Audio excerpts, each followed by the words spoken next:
Acurrucada sobre la fría e implacable indiferencia del cemento, una pequeña figura que el mundo había decidido etiquetar como mendiga apretaba un trozo de pan endurecido entre sus dedos temblorosos. No era solo comida, era un tesoro, una promesa frágil contra el vacío que la devoraba por dentro, un ancla en la tormenta de la indiferencia urbana. Señor, mi estómago duele de hambre, susurró, su voz un hilo de niebla apenas audible, un sonido casi inexistente en la cacofonía de la ciudad. Cuando la imponente figura de un transeúnte de traje impecable pasó frente a ella, una sombra fugaz en su periferia de miseria. Él, sin embargo, en un acto que desafió la coreografía anónima de la metrópoli, detuvo sus pasos. Se giró, encontrando la mirada insondable de la niña. En ese instante, en ese puente visual tendido sobre el abismo que separaba sus dos mundos, su existencia, tan cuidadosamente construida, tan predecible y tan profundamente vacía, cambió para siempre. La vida de Ricardo Mendoza nunca se había desviado de su curso meticulosamente planificado. A sus 45 años, era el arquitecto y monarca de un imperio de construcción, un titán del ladrillo y el hormigón cuyas 3 empresas dictaban el ritmo de crecimiento de la ciudad. Su existencia era un testimonio del éxito material. Vivía en una mansión de diseño vanguardista en el barrio más exclusivo, una fortaleza de cristal y piedra donde el mundo exterior solo entraba con invitación. Todo, desde la comida gourmet hasta la ropa de marca, llegaba a su puerta por medio de un servicio a domicilio, filtrado por un batallón de empleados que gestionaban cada aspecto de su vida con una eficiencia silenciosa. Pero ese sábado por la mañana, un grano de arena insignificante atascó el perfecto engranaje de su universo. Su empleada doméstica de cabecera, una mujer que conocía sus rutinas mejor que él mismo, había tenido que salir de emergencia por un asunto familiar.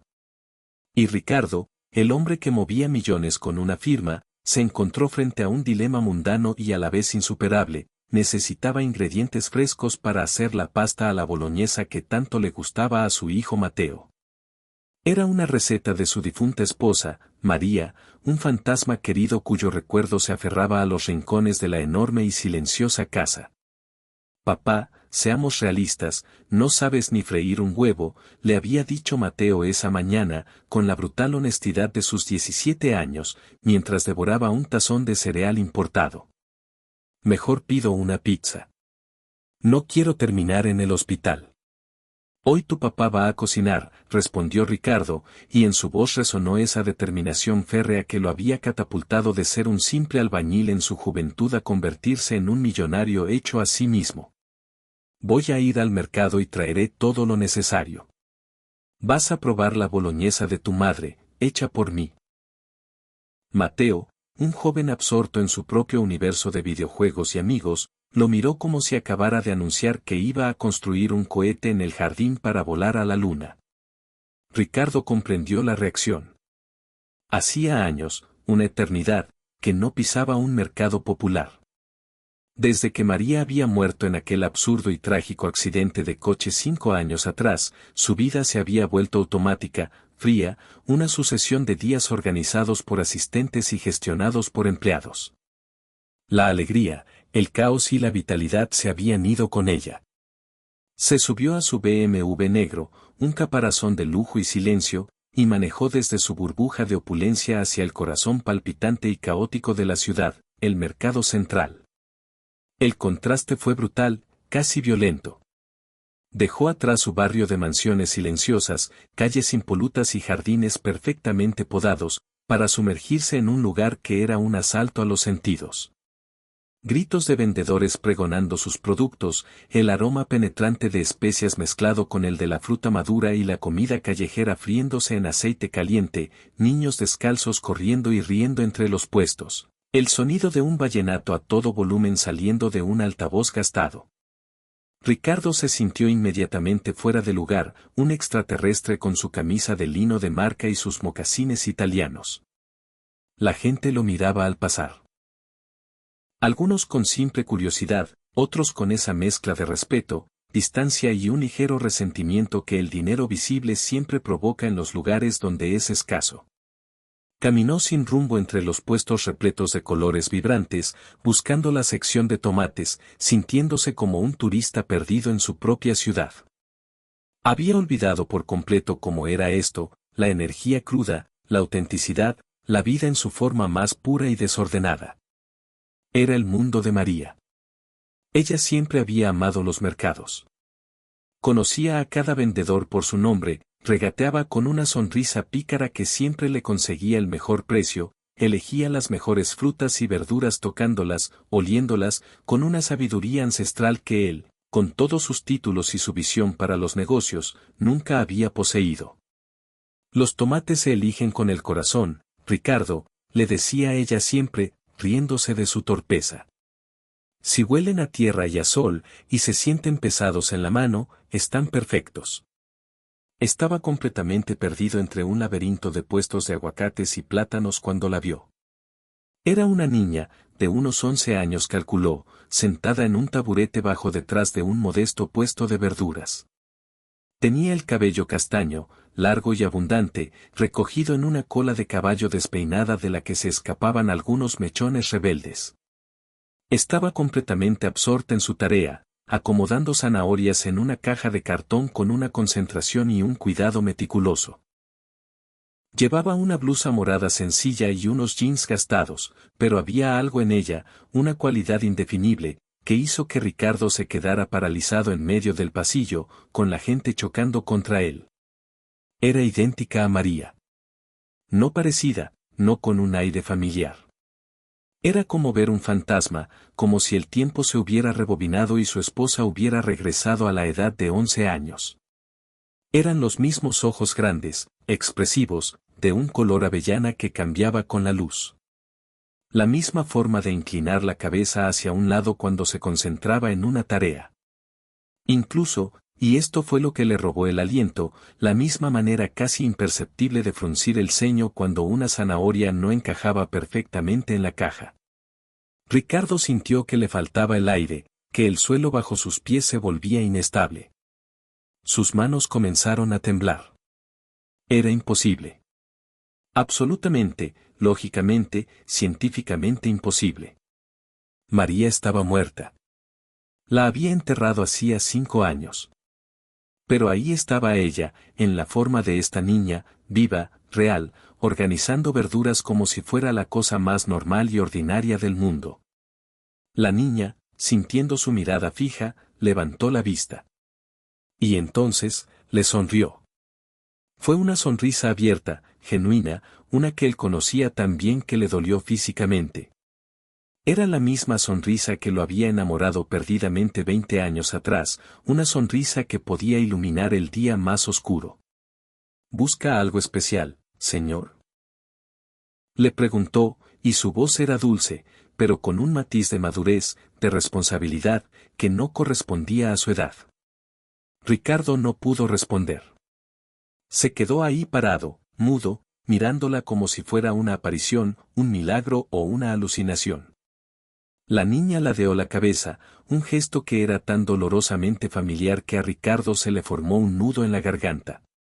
Era exactamente el mismo gesto que hacía María cuando no entendía algo, cuando él le hablaba de finanzas o de planos de construcción. ¿Está bien, señor? Se ve muy pálido. ¿Quiere que le traiga un poco de agua? Yo necesito tomates, logró articular finalmente, las palabras saliendo roncas, extrañas. Ah, tomates. Tengo los mejores tomates de todo el mercado, respondió ella con un orgullo profesional que era a la vez adorable y desgarrador. Señaló con un gesto de su pequeña mano hacia una caja rebosante de tomates rojos, lustrosos y perfectos. Mi abuela dice que hay que elegirlos con cuidado, que son el corazón de una buena salsa. ¿Quiere que le ayude a escogerlos? La palabra abuela resonó en la cabeza aturdida de Ricardo. Tomó uno de los tomates, notando con una extraña distancia que sus manos temblaban tanto que casi lo dejó caer. La niña, al ver su torpeza, se acercó y, con una naturalidad asombrosa, puso su pequeña mano sobre la de él para estabilizarla, para ayudarlo a sostener el tomate. En ese momento, en ese simple contacto físico, Ricardo sintió algo que no había sentido en 5 largos y vacíos años. Fue una sacudida eléctrica, una conexión instantánea y abrumadora. Era como si la propia María estuviera allí, tocándolo, consolándolo a través del tiempo y del espacio. La niña tenía las mismas manos pequeñas y cálidas, la misma ternura innata en el gesto. ¿Cómo te llamas?, preguntó con la voz quebrada, luchando por mantener la compostura. Sofía, respondió ella, sin retirar su mano, sosteniéndola de él con una sorprendente firmeza. Sofía Herrera. ¿Y usted? Herrera. El apellido de soltera de María. Ricardo sintió que las piernas se le aflojaban, que el bullicio del mercado se desvanecía en un zumbido lejano. Todo comenzaba a encajar, pieza por pieza, de la manera más imposible y milagrosa. Ricardo, respondió, su propio nombre sonando ajeno. Ricardo Mendoza. Sofía sintió y, con una seriedad de experta, comenzó a elegir los mejores tomates para él, explicándole con detalle por qué unos eran mejores para ensalada y otros para salsa. Ricardo la escuchaba, hipnotizado, pero no oía sus palabras. Estaba absorto viendo cada gesto, cada expresión, cada movimiento, que era un calco dolorosamente perfecto de los de María. ¿Hace mucho que trabajas aquí?, preguntó, esforzándose por sonar casual, aunque por dentro era un torbellino de emociones. Todos los sábados vengo a ayudar a mi abuela, explicó Sofía. Ella tiene este puesto desde hace muchísimos años. Yo la ayudo porque está un poco enferma y ya no puede cargar las cajas pesadas. ¿Y tu mamá?, se atrevió a preguntar, conteniendo la respiración. Sofía se quedó callada por un momento. La sonrisa se desvaneció de su rostro y su expresión cambió, volviéndose más seria, más triste. Mi mamá murió cuando yo era muy pequeña, dijo en voz baja. Solo tengo a mi abuela. Ricardo sintió que el mundo se le venía encima. No podía ser una cadena de coincidencias. El parecido físico asombroso, el apellido de soltera de María, la edad de la niña, la historia de una madre fallecida, todo encajaba de una manera terrorífica y a la vez esperanzadora. ¿Puedo conocer a tu abuela?, preguntó, aunque no estaba seguro de estar preparado para lo que pudiera descubrir, para la confirmación de la sospecha que le martilleaba el cerebro. Claro. Está descansando en la camioneta. El doctor dice que no debe hacer muchos esfuerzos, explicó Sofía. Pero si quiere, puede venir conmigo. Ella siempre está contenta de conocer a los clientes nuevos y amables. Ricardo asintió, mudo, y siguió a Sofía a través de los puestos hasta una camioneta vieja y destartalada, aparcada detrás de la zona de carga. Una mujer mayor estaba sentada en el asiento del conductor, con la puerta abierta para que corriera el aire. Cuando los vio acercarse, levantó la vista. Ricardo la reconoció inmediatamente. Era Carmen Herrera, la madre de María. El tiempo la había tratado con dureza, había envejecido, estaba más delgada, con surcos de preocupación marcados en su rostro. Pero era ella, inconfundiblemente. Sus ojos, los mismos ojos grandes y expresivos de María y de Sofía, se encontraron con los de él a través de la distancia. Y Ricardo vio cómo, en un instante, se llenaban de lágrimas. Dios mío, susurró Carmen, su voz un lamento ahogado. Ricardo. Abuela, ¿conoces a este señor?, preguntó Sofía, completamente confundida por la reacción de su abuela. Carmen miró a su nieta, luego a Ricardo, y después cerró los ojos por un instante, como si estuviera reuniendo todas las fuerzas que le quedaban en el mundo para decir lo que tenía que decir. Sofía, mi niña, dijo con voz temblorosa, tomando las pequeñas manos de su nieta entre las suyas. Hay algo que necesitas saber. Algo muy importante que he estado guardando durante muchos, muchos años. Ricardo sintió que su corazón se detenía, que el mundo entero contenía la respiración junto a él. Sofía lo miró, sus ojos idénticos a los de María, buscando en su rostro una explicación que él no podía dar, una explicación que estaba a punto de cambiarlo todo. ¿Qué pasa, abuela? ¿Por qué lloras?, preguntó Sofía, su voz teñida de una creciente ansiedad, acercándose a Carmen para consolarla. Carmen tomó las manos de su nieta y las apretó con una fuerza que era una mezcla de amor y desesperación. Sofía, dijo, mirando fijamente a Ricardo. Este señor es tu papá. El silencio que siguió fue absoluto, pesado, ensordecedor. El ruido del mercado, los gritos, la música, todo se desvaneció. Sofía miró a Ricardo con una expresión de shock total, sus labios entreabiertos, procesando unas palabras que no tenían cabida en su universo. Ricardo se quedó paralizado, recibiendo la confirmación de lo que su corazón ya sabía pero su mente se negaba a aceptar. Mi papá, susurró Sofía, la palabra sonando extraña, extranjera. Pero, mi papá está muerto. Tú me lo dijiste. Carmen negó con la cabeza, las lágrimas corriendo libremente por sus mejillas arrugadas. Te mentí, mi niña. Te mentí para protegerte, para proteger a tu mamá. Tu papá está vivo. Y está aquí. Ricardo se acercó lentamente, con el cuidado de quien camina sobre un terreno minado. Se arrodilló frente a Sofía, para que sus ojos estuvieran a la misma altura. La niña lo miraba con una mezcla de confusión, una esperanza incipiente y un miedo abrumador. ¿Eres realmente mi papá?, preguntó con una voz tan pequeña, tan frágil, que apenas se escuchaba. Creo que sí, respondió Ricardo, su propia voz completamente quebrada por la emoción. Creo que eres mi hija.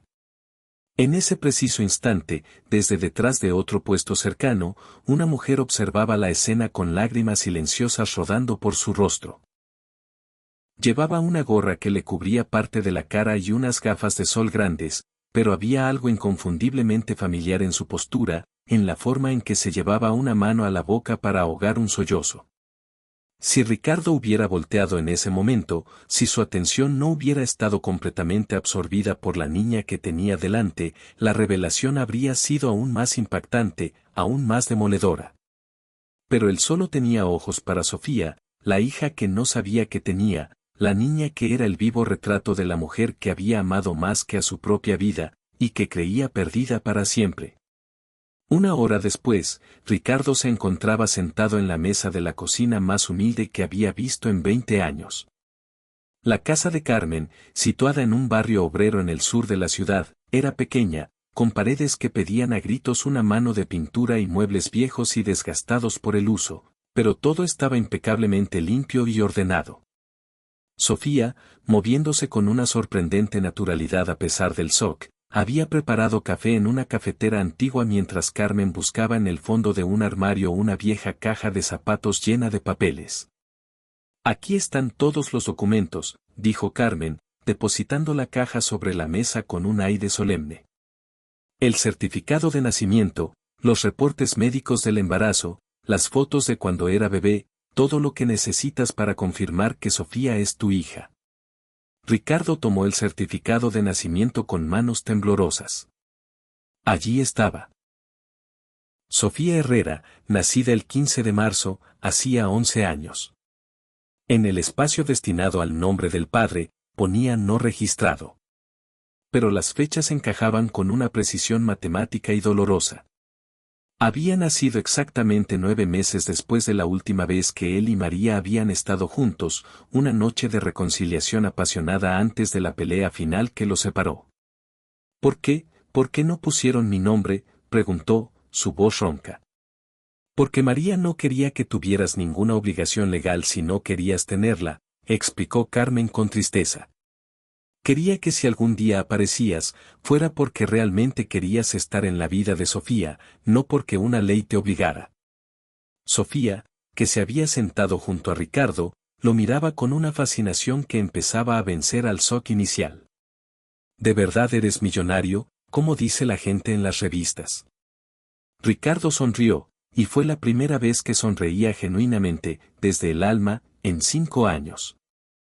Sí, tengo dinero. Pero eso no es lo importante ahora mismo. ¿Qué es lo importante?, preguntó Sofía, sus ojos clavados en los suyos. Lo importante es conocerte. Recuperar todo el tiempo perdido. Ser el papá que deberías haber tenido desde el primer día. Carmen sacó más papeles de la caja, su rostro se ensombreció. Ricardo, hay algo más. Algo que Sofía no sabe, algo muy complicado sobre su mamá. ¿Qué cosa?, preguntó Sofía, su rostro infantil ensombreciéndose por la preocupación.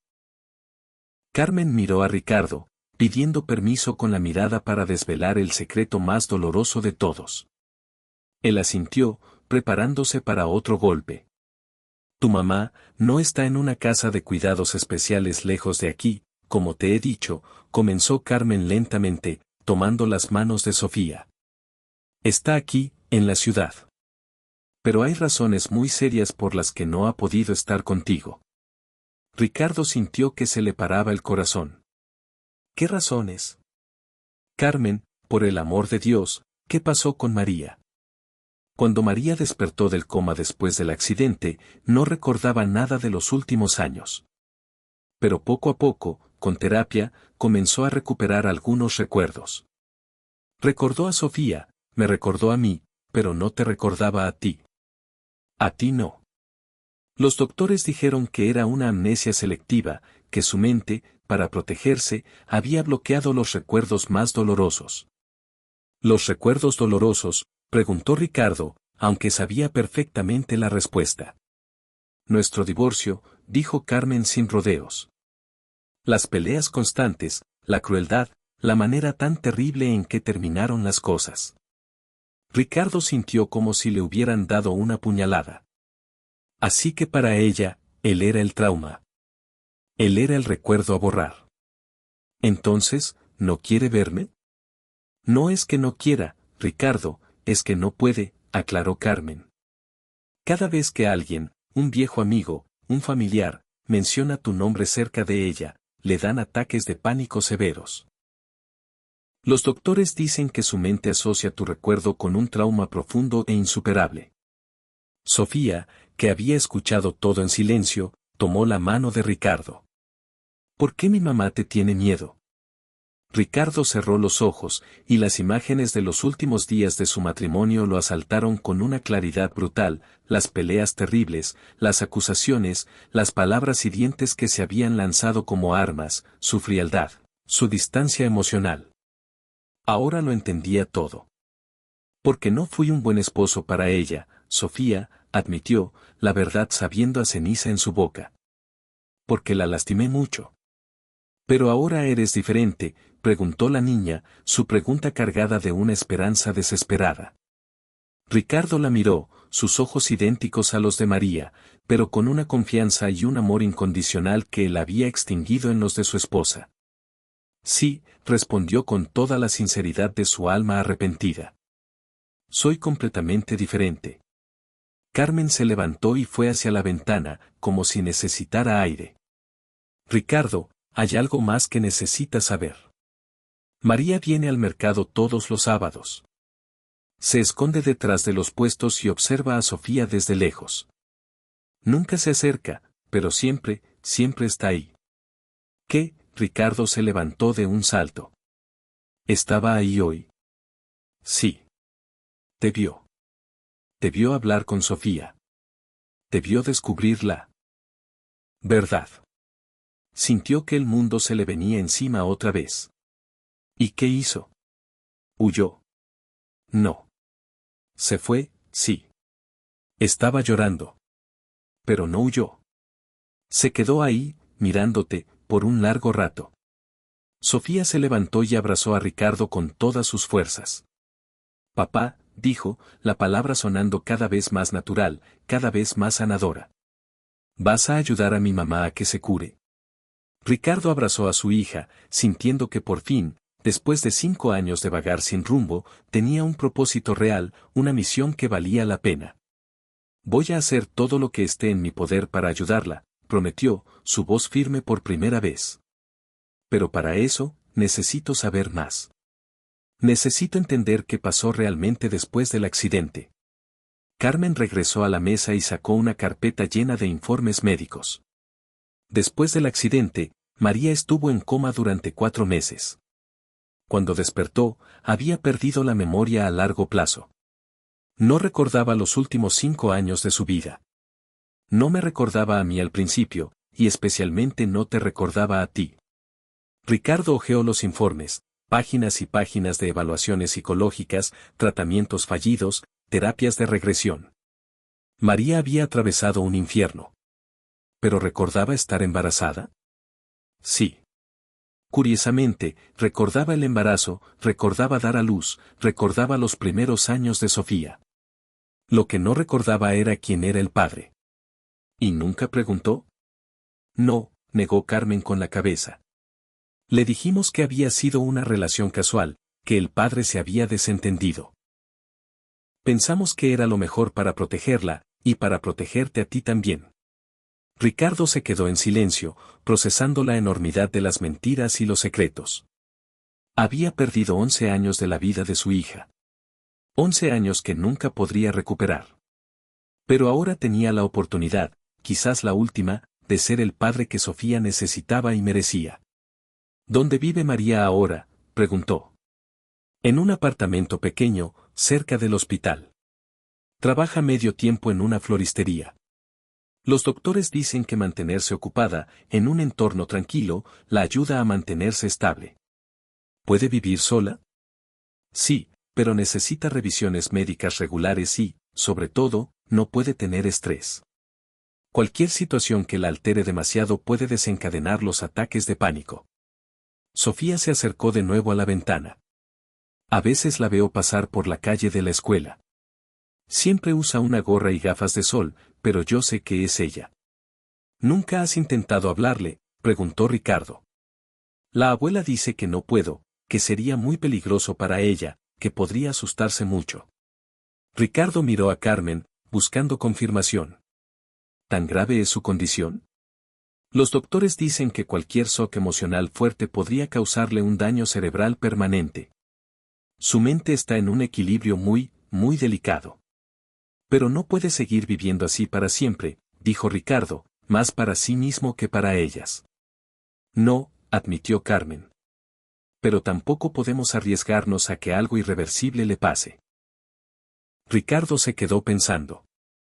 Había construido un imperio resolviendo problemas logísticos y estructurales complejos, pero esto era diferente. Esto era su familia, su vida, su corazón. ¿Qué necesita?, preguntó finalmente. ¿Qué necesita María para estar mejor? ¿Mejores doctores? ¿Tratamientos en el extranjero? ¿Una casa mejor, sin preocupaciones económicas? ¿Qué es lo que necesita? Carmen lo miró con una mezcla de sorpresa y escepticismo. Ricardo, esto no es un problema que se pueda solucionar con dinero. Todo se puede solucionar, replicó él con la determinación del hombre que está acostumbrado a que el mundo se pliegue a su voluntad. Tiene que haber una manera. Los mejores especialistas del país ya la han visto. Hemos probado todos los tratamientos posibles. ¿Y qué dicen? ¿Qué recomiendan? Carmen suspiró, un sonido cargado de años de frustración. Dicen que necesita tiempo. Que quizás, algún día, si las condiciones son absolutamente perfectas, podría empezar a recuperar algunos recuerdos de forma natural. Pero no hay ninguna garantía. ¿Qué tipo de condiciones?, insistió Ricardo. Un entorno completamente seguro, sin ningún tipo de estrés, rodeada de estímulos familiares positivos y, sobre todo, sin ninguna presión para recordar. Ricardo se quedó callado, su mente de estratega trabajando a toda velocidad. Luego miró a Sofía, que seguía junto a la ventana, su pequeña silueta recortada contra la luz, mirando hacia la calle como si esperara ver pasar a su madre. ¿Tú quieres que tu mamá regrese, que vuelva a ser como antes?, le preguntó. Sofía se giró, y sus ojos estaban llenos de lágrimas. Es lo que más quiero en todo el mundo. Pero la abuela dice que es imposible. ¿Y si te dijera que tal vez no es imposible? ¿Y si te dijera que tengo una idea? Carmen lo miró con alarma. Ricardo, no le des falsas esperanzas. No puedes prometer cosas que no puedes cumplir. No estoy prometiendo nada, dijo él, su voz vibrando con una nueva energía. Estoy preguntando. ¿Qué pasaría si pudiéramos crear esas condiciones perfectas? Un lugar absolutamente seguro, sin estrés, con los mejores doctores del mundo disponibles 24/7. ¿Qué tienes en mente? Ricardo miró alrededor de la pequeña y humilde casita, pensando en su mansión fría y vacía, en todos los recursos que tenía a su disposición, en todo el dinero que había ganado y que nunca había usado para nada verdaderamente importante. Tengo un plan, dijo. Pero para que funcione, necesito que confíen en mí. Completamente. Sofía corrió hacia él y lo abrazó, aferrándose a él como a un salvavidas. Yo confío en ti, papá. Esas palabras, pronunciadas con una fe tan absoluta, fueron como un bálsamo para el alma herida de Ricardo. Por primera vez en años, sintió que su vida tenía un propósito real, una misión que trascendía los balances y los contratos, una misión que valía la pena. ¿Qué necesitas que hagamos?, preguntó Carmen, su escepticismo luchando contra una incipiente llama de esperanza. Primero, dijo Ricardo, arrodillándose para mirar a su hija a los ojos, necesito que me dejen ayudarlas. Necesito que me dejen ser el padre que debería haber sido desde el principio. Y después, miró a Carmen por encima del hombro de Sofía, después, vamos a traer a María de vuelta. Vamos a hacer que nuestra familia, por fin, esté completa.